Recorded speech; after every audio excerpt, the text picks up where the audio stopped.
Hello, welcome to the Mediocre Takes podcast, the podcast where we share our mediocre takes on the shows and movies we watch. I'm Marco and I'm here with my co-host Mel. How are you doing, Mel? I feel really stupid for this, but up until like 2 days ago, I thought that all vaccines were free. Really? Yeah, I did because I got the most recent COVID vaccine, and I actually looked at the paper, like the receipt that they gave me, and I saw that without my insurance, it would have costed $180. Oh my god. Because I was just under the assumption that since vaccines are actually really beneficial, not only for yourself, but for the people around you, that would be something the government would pay for. But I guess I was wrong, and I should have known that the government wants you to die. So, I feel like they would only make it free if it was beneficial to capitalism. well, yeah, but getting diseases makes you die, and you need people in order for capitalism to capitalize. So, Yeah, exactly. That was my thought process too. I Yeah. don't know. I mean, well, there's also a lot of capitalism in medicine, so. Oh yeah, good point. That's actually kind of privileged of you, so that's kind of slay. I Um know. I felt like I saw that paper. I felt like a white woman, Marco. I remember when I first started taking on my new medication, I was like, can our insurance do this? And I didn't know anything about insurance, which is also very privileged of me. So yeah. Anyways, today we're talking about the amazing digital circus. This is a pilot that is becoming a web series soon. I think they announced the season. Also, I probably did a bad job summarizing this, so if it's bad, don't tell me. In the amazing digital circus, we follow our main character, Pommy, who is one of the 6 humans in this digital world. She is stuck there because she put on a headset and now she's kind of in a sort of online situation where she can't take the headset off. I'm sorry for making that connection. Once she realizes she's stuck in the digital world, she tries to find a way to escape while the other characters playing one of Kane's little games. During this, Kaufmo has abstracted, which basically means he's pulled a Steven Universe future and has become corrupted. And it's about them surviving and also the existential dread of being trapped in a virtual reality. I really loved the animation of this episode. I don't think a lot of the jokes land, but I still liked this episode. Especially Kane's jokes, I did not find funny. I really loved the exit scene. It was just such great animation. I really loved it. And I loved the part where Pommy was like staring at the computer that I think she was originally gone into. That was really good. I really love this scene where like after Ragatha has been like uncorrupted, she walks towards Pommy, but they have this awkward silence. It's like such a good scene. I really love it, and I think it will show us how Pommy grows in the future episodes. Jax is obviously my least favorite character. He doesn't do much. Jax was also my least favorite. That bitch was annoying.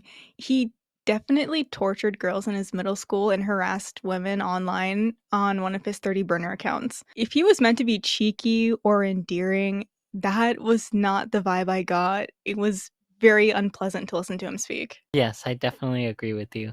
Like he was very unpleasant. I don't know, something about him. Maybe it's just the fact that he's a jackass, you know? Sometimes you don't have to have a reason. I kind of feel bad for Kane, even though they might write him as the villain of this story. I think that in this world, he's probably as crazy as the other characters because he's stuck there as much as the other characters are. But maybe because he is an AI, it won't work that way or something. I hope there is no exit for these characters because that would be really interesting. I love Kane saying he didn't know what to put in the exit scene. Like he was like, "Oh yeah, I made an exit, but I didn't know what to put in it, so I guess we're just not gonna have an exit." And I really love the way Pommy freaks out. So I think the what's the chess piece name? I don't know. King something. Let me search this up. Amazing Dilf. You just amazing DILF? Yeah. What are you looking up? Kinger. Okay, so I have a theory that Kinger originally joined this digital world with someone else because in the scene where they're walking through the hallway to see Pommy's room, we see another chess piece that is a woman and her like face is blocked out to show that she become abstracted. So I have a theory that maybe Kinger had another person come in with him. So that would be really interesting to explore. Oh, I feel like this pilot could have been better character-wise. Like, two of these characters are really underutilized. I really loved these character designs. That weird red polka dot monster thing was a waste of time, and it was also gross. And the main theory I see so far about the story is basically Pommy actually helped make this game, and that's why when she saw the computer, she freaked out. That's a stupid theory. It's the one with most evidence, so I don't know. It makes me angry, so I don't like it. Does it? Why? I feel like it's such a cop-out theory. What do you mean? I don't know, it's just so fucking stupid, like, you're putting your little ones and zeros in there, and then suddenly you're a part of something you created. It's fucking stupid. That's stupid. Well, That's some, there like must be a that's reason like why. a 90s film plot.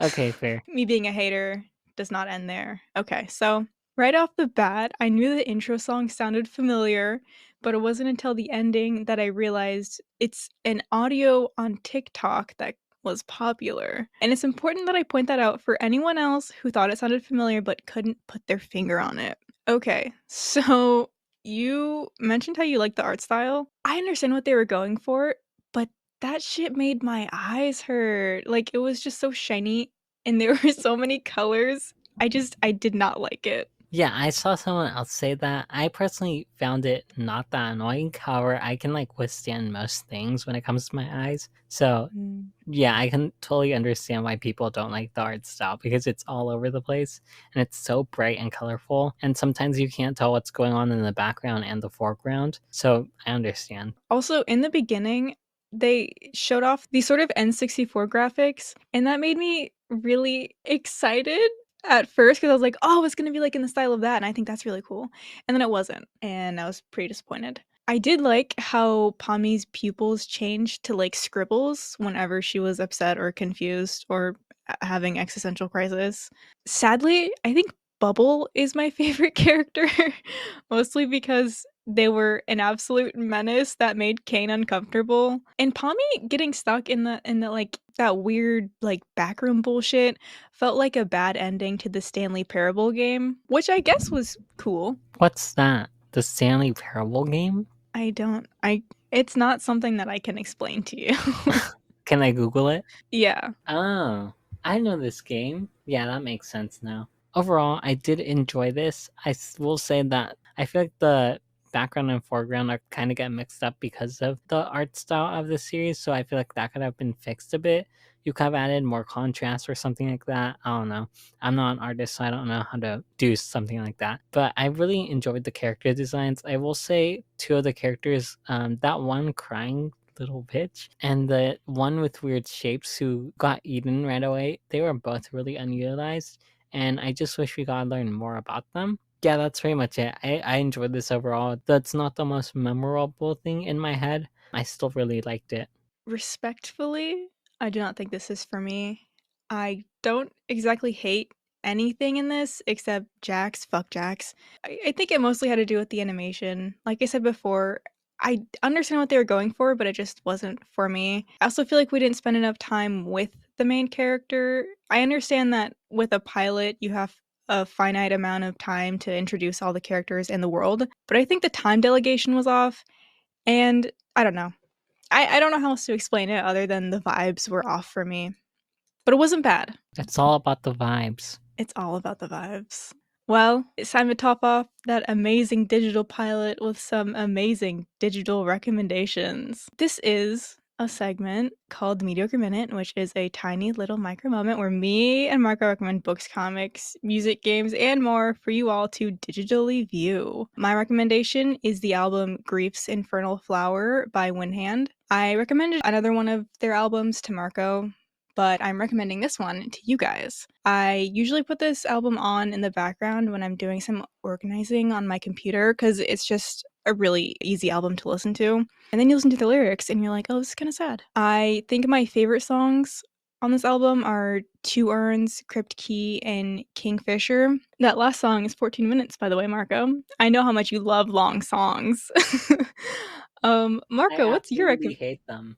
I absolutely hate them. So, yeah. Marco, what's your recommendation? My recommendation is an album called The Goat by Puppy. So Puppy technically considers themselves heavy metal. However, I just consider themselves hard rock because to me it doesn't feel like heavy metal. But I guess heavy metal is just hard rock in a sense, so it's whatever. I personally like the songs Demons because it reminded me of something I personally went through. Another song I really liked is I Feel an Evil. This song reminds me about my first gay crush and how much I hate him now. And I don't really have a third favorite song. Like, those are my top two. But if I had to say a third favorite, it would probably be Black Hole. I have no idea what this song means, but I just really enjoyed the lyrics. Yeah, that's pretty much it. Anyways, you guys, that's our thoughts on the amazing digital circus. If you want to send us a voice message on Spotify for podcasters, there'll be a link in the description to do so below. We're also on Instagram, Twitter, and TikTok, which are @TakeSpot. And that's everything. So goodbye.